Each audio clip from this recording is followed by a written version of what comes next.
about this? Okay, this is really fun. I gotta explain it first. It's called the wagon wheel illusion.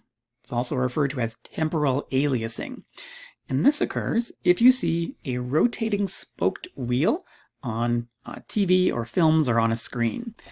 Okay, so what we've got here is a slider that represents how fast the wheel is spinning. And it's going up and up and up. That means the wheel is going faster and faster. It's going super fast now. It's going and now it's starting to slow down and slowing down and slowing down. And it's going to come to a stop right about now. And now it's going to start up again. Now, the funny thing happens when it gets faster and faster and faster, it's going to seem to slow down and go the other way. And now it seems to have stopped. But when it seems to have stopped, it's actually spinning the fastest. What's going on? Now we know what causes this. This is caused by a discrepancy. A discrepancy between the speed of rotation of the wheel and the rate of filming. Again, when filming is done, it's taking a snapshot in time. Multiple snapshots together that are replayed gives us the experience of motion. When a wagon wheel is rotating slowly, per unit of time, it has a very small angular displacement. And it's very easy for our visual system to take a particular spoke of the wheel in one frame and match it to that same spoke in the next frame. But once it starts getting a bit too fast, we start to get mismatches happening. Okay, so let me show you a very simplified example of the small angular displacement, slow rotation speed. Okay, so I've got a single spoke, just to keep things as simple as possible. It's going to be matched to itself from one frame to the next. From one frame to the next, it's going to rotate 90 degrees. Okay, let's see what that actually looks like when it's put into motion. It looks like this. Okay, can you tell the direction of motion? It's pretty obvious. It is clockwise motion. It's not very good motion, but technically it's motion. Okay, let's speed this little wheel up a bit. Now, from frame to frame, there is more angular displacement, and it gets harder to match the nearest neighbor. Let's say I've tripled the speed of rotation, and that means from one frame to the next, there is an angular displacement of 270 degrees. We start off frame 1, it's completely vertical. In frame 2, it's gone 270 degrees around. Same thing in frame 3, another 270, and again and again. What does this look like when we are rotating this wheel clockwise? Whoa, it looks like it's going counterclockwise. Now imagine this. What if it goes even faster? What if from one frame to the next, this spoke has rotated 360 degrees? What would that look like? Now, for the longest time, the accepted wisdom was, oh, you'll only get this on film or on TV or on computer screens. You could not get it in continuous light. That actually turns out not to be the case. Some people have been able to get it under continuous light. It is not merely an artifact of what's happening for filming. So now we have to explain how we get this in continuous light. The best explanation is that we have motion detecting neurons that get tired out. They're detecting motion in one direction for so long, they start firing and firing, and they just get tired. It's neural fatigue. And as a result, we experience the exact opposite when things actually come to a stop. Let me demonstrate that with this animation. Now, if you're prone to motion sickness or perhaps epilepsy, you might not want to look at this. Whoa, what happened? Okay.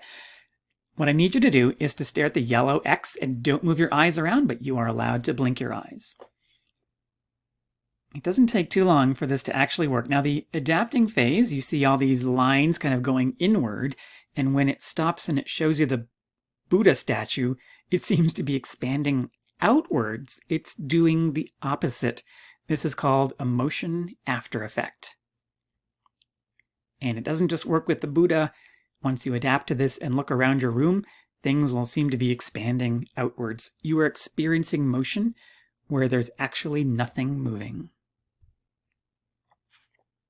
Now, some kinds of motion are perhaps unique, like biological motion. It was first described by Johansen in 1973. What Johansen wanted to find out is, what is the minimum amount of information we need in order to detect motion and to identify something? So again, it comes back to motion gives us information to help figure out the shape of an object. So what Johansen did was stuck 12 light bulbs onto some of the joints of one of his coworkers, and then turned out the lights in the room, but turned on the light bulbs. Now, when you film this and play it back, all you see is little spots of light moving around. But it was immediately obvious that you were looking at a person. It takes you only 200 milliseconds to be able to identify these moving balls of light as an actual person. Now, I don't have Johansen's original video, unfortunately, but I have kind of sort of the next best thing. There is a lab called the Biomotion Lab that has been able to take the motion of people and crunch it down into a formula. Now, what you're looking at here is not a video of a person. This is completely run using an algorithm. And there you go. There are some dots. Pretty easy to identify that as a person. And not only can you simulate a person, but you can simulate all kinds of aspects of a person too.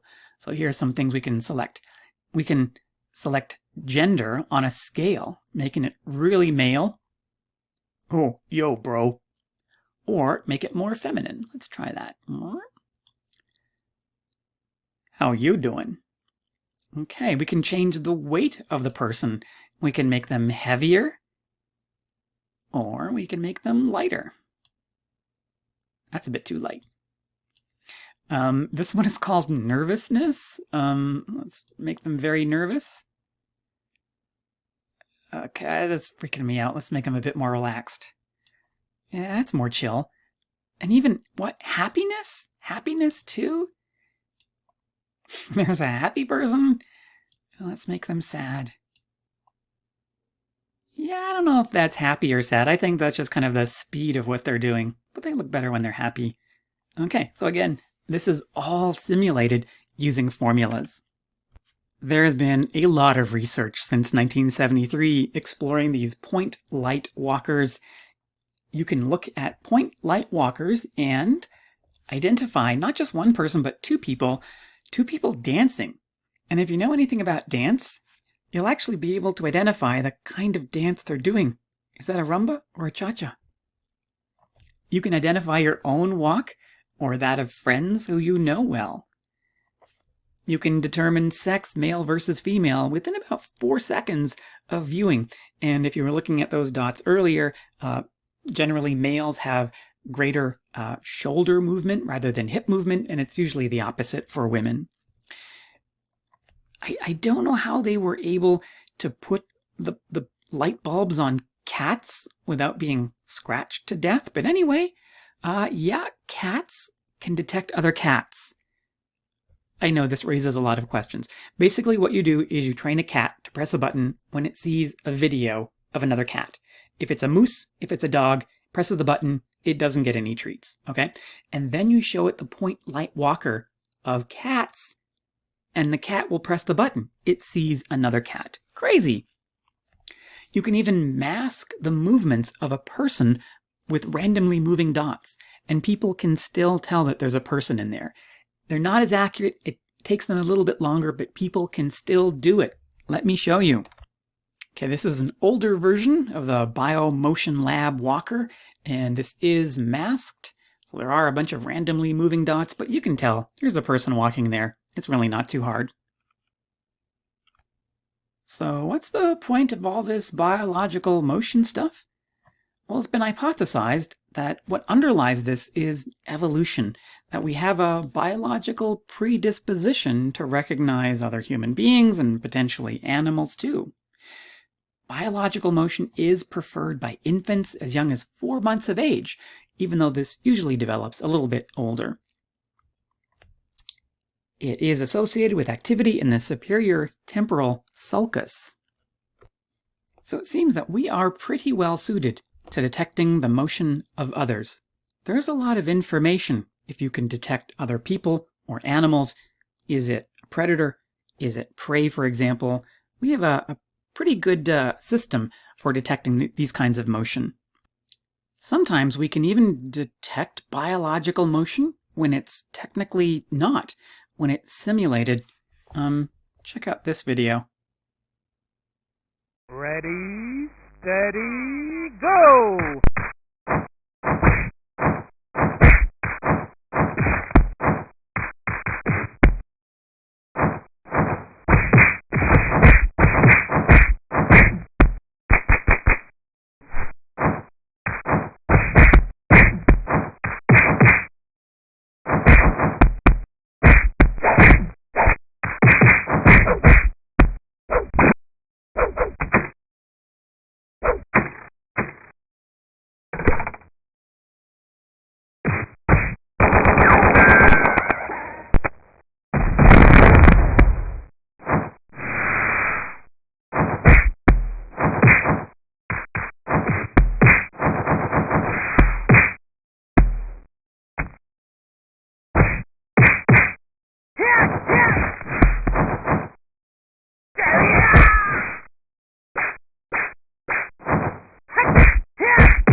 Well, that was unexpectedly violent. Okay, so I don't think those were made by filming two actual people having a martial arts battle. No, someone just had way too much time on their hands. But we interpret that as two human-like figures. Sometimes, however, the perception of humanness is a little bit off. Let me introduce you to the uncanny valley. This was first written about by Masahiro Mori back in 1970, kind of lost to history until it was resurrected in the early 2000s, and it was republished with a new translation in 2012. In case you're wondering, this is Mori here, and this is one of his robots. Mori is a roboticist, and yes, this is a robot made to look like him. The idea of the uncanny valley is that Mori saw that robots were becoming more and more human-like by 1970. And he said that as they get more human-like, their shinwakan, or affinity, will increase. That is, they look better, more realistic, more human, until they reach a point where that drops off a cliff into the uncanny valley. And in this valley, any slight, subtle imperfections create a strangeness, as he described it. So here's the uncanny valley in a graph. Okay, so this is affinity. So negative affinity means, oh, that looks really creepy. And positive affinity means you like it a lot. And there are two curves here, one for a still figure and one for a moving figure. And you can see the moving figure line, the dashed line, creates really wild swings. It gets up higher, it goes lower, and then it ends up higher. This region here is the uncanny valley, when things dip below the affinity baseline. Now there are things like stuffed animals and humanoid robots that we actually tend to like quite a bit. A corpse, prosthetic hand, for example, or a zombie, which is a moving corpse, we feel quite negative about those. So, just here's some quick examples. So, an industrial robot. Are you creeped out by it? Not really. Here's a humanoid robot. Yeah. And then a stuffed animal. Who doesn't love stuffed animals? Come on. If you're not sure what bunraku puppets are, it's a form of Japanese theater in which puppets are manipulated by people who are dressed in black, and usually there's a black background, so they blend into the background. Now again, one thing that was clear is that motion produces a more intense reaction in people than something that is still or unmoving. So Here are some still images. Would you believe this is a robot? This is not a real Japanese lady. Okay, you might think that it looks a little bit strange, but it's not creeping you out too badly. Now let's see this robot lady in action. Check out this video.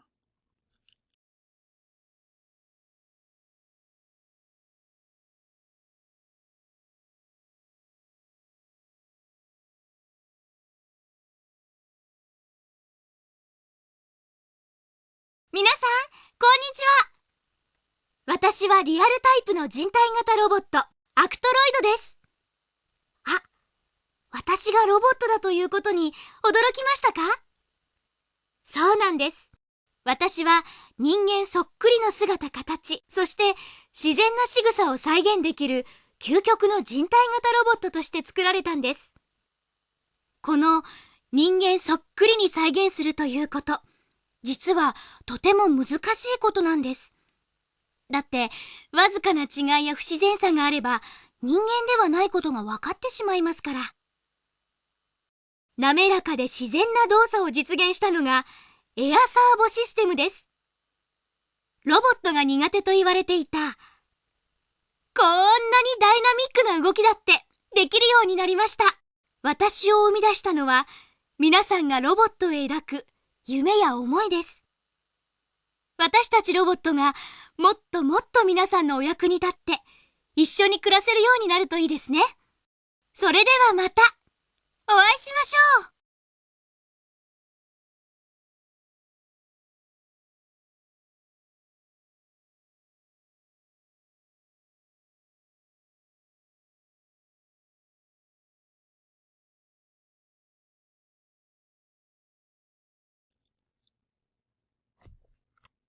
So you could hire that robot lady for trade shows and she'll talk about your product and attract customers. Or repel them. I think she lost me when I saw that one of her feet was bolted to the floor. Ugh, it's kind of creepy. So one of the implications of this idea of the uncanny valley is roboticists should be very careful.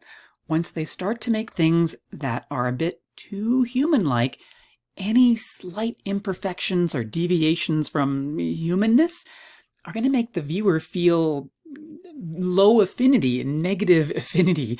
It will be an uncanny valley. Uncanny meaning uncomfortably strange or unfamiliar.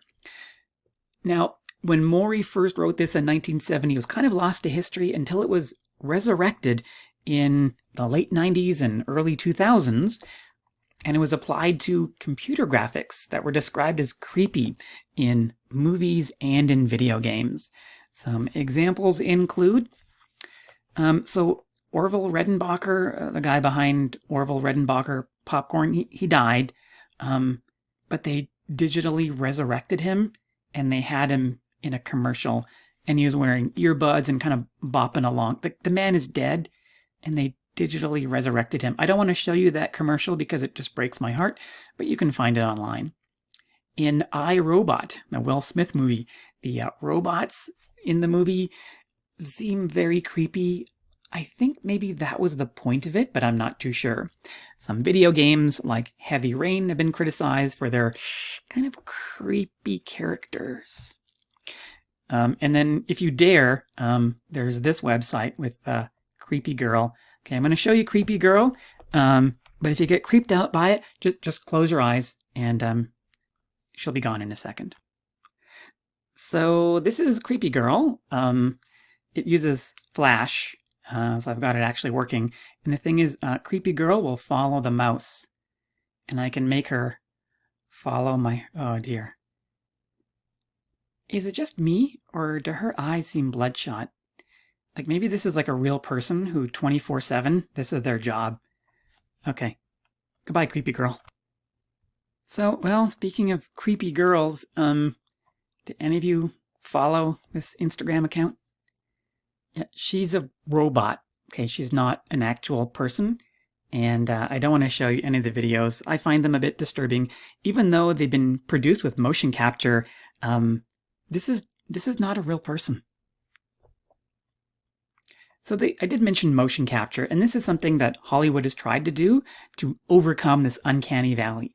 If we can't quite animate a computer graphic character to be human-like because we enter this uncanny valley, I know what we do is, kind of ironically, you stick little dots on performers and you film them, and then you digitally put a different skin on them. That sounds so creepy. So here's a screenshot of Tom Hanks in the middle of filming a scene for the Polar Express, which has been criticized quite a lot for the creepiness of the characters. The skin was described as waxy and the eyes were described as dead, which is too bad because it's a pretty good story. I cannot embed this video, but I do have a link to it below the link to this video in eClass, so check this out if you want. So I'm talking about a lot of failures, a lot of uncanny valley, but that being said, there are some systems that are better than others. So Half-Life 2 was widely considered to be fairly realistic and not too much uncanny valley. It actually was designed and built using the facial action coding system developed by Ekman and Friesen, who are two world experts when it comes to understanding facial expressions. The video game Mass Effect by BioWare had a facial system that was also widely praised. It was not uncanny. So I want to go into the pros and the cons of our little detour through the uncanny valley. On the plus side, maybe it'll give us a framework for making actual robots or CGI characters more human-like and less repulsive. And maybe it can go even further than that. Maybe it can contribute to our understanding of human social interactions. Some research has found that Shinwakan may actually be a confounding. It may not be a unitary dimension, but it might be a confounding of strange versus familiar and eerie, not eerie. So just because something is strange doesn't necessarily mean it's eerie or off-putting. So if you confound those together, that might be what Shinwakan is actually referring to. Some people have criticized it as being pseudo-scientific. It's very difficult to predict what kinds of things will be in the uncanny valley and which kind of things won't be. We should have a more concrete understanding of it than that. And some of the evidence is equivocal. You can get computer animators who can create characters who are completely human-like, even though they're animated. For my last section, I want to briefly explore a bit of technology, and that is motion pictures. The kinetoscope was the very first motorized film projector, and that was invented by Thomas Edison. I actually have the very first movie ever filmed through his process. From the Library of Congress in Washington, D.C.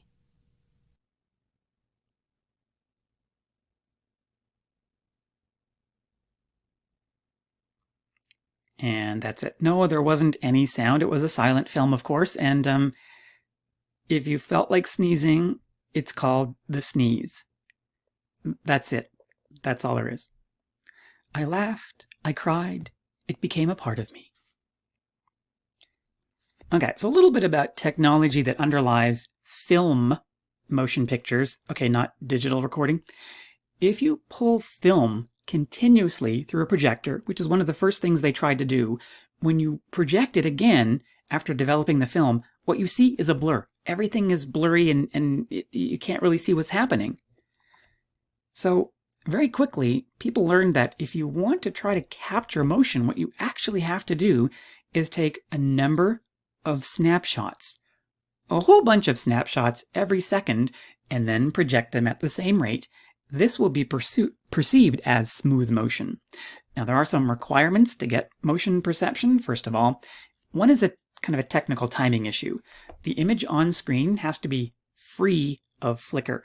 We've all seen some very early motion pictures in which it's kind of herky-jerky and it's very flickery, and it's really kind of difficult to figure out what's happening.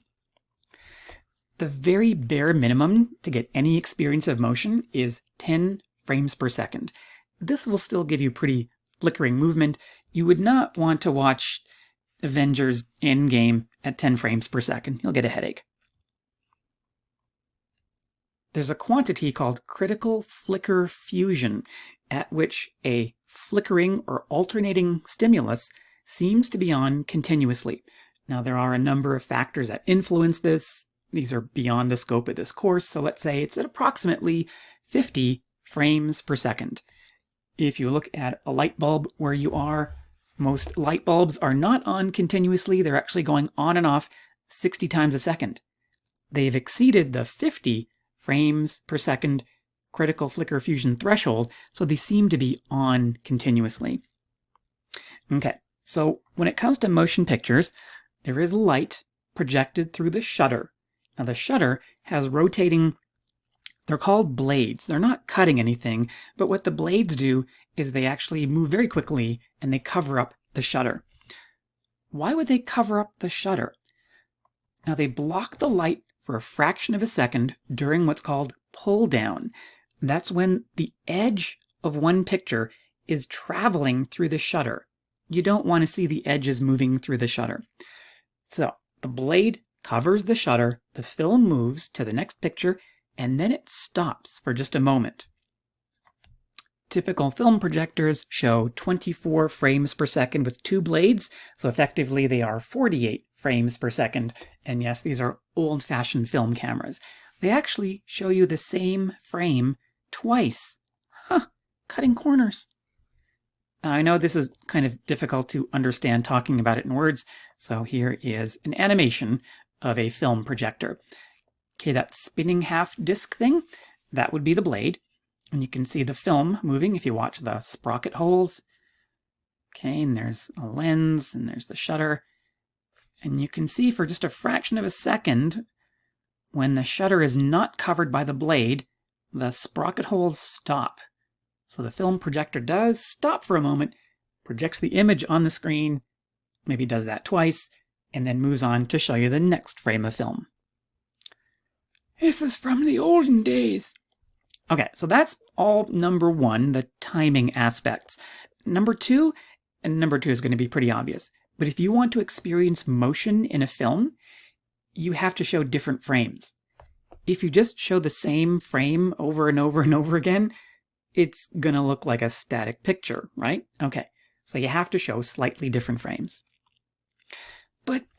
But slightly different frames. How do you bridge the gap from one frame of film to the next frame of film? How does your mind stitch those two together? Now, if you look in textbooks of film, it'll rely on a concept called persistence of vision, which, no, this is not what happens. Persistence of vision proposes that there is a positive after image that you hold in your, eye, in your mind's eye, in your brain, for a fraction of a second as the blade is covering the shutter until the next frame is presented. Now, if persistence of vision were a thing, each frame would bleed into the frame after it and into the frame before it, and it would be a smeary mess. You wouldn't actually experience motion if persistence of vision were a thing. So then, how do we actually experience motion in movies? We have to go back to 1974. Braddock proposed motion is more complex than we at first think. It's not one thing. It's actually potentially two different systems. One system is a short-range system. This works at a low level. Low level basically means in the retina, okay? It doesn't mean in the brain.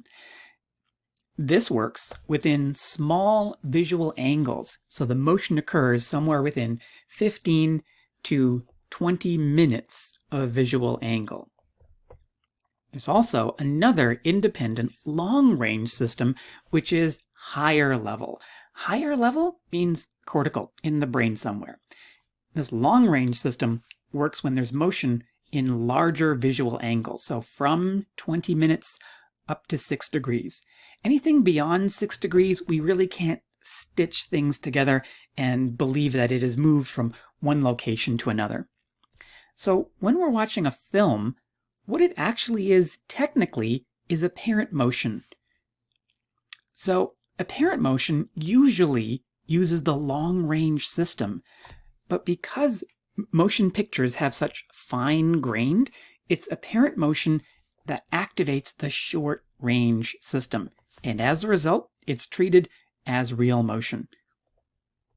This is a little bit controversial, but it's one of the best explanations we have for how we experience motion in motion pictures. I'll look at the E-Class lecture quiz.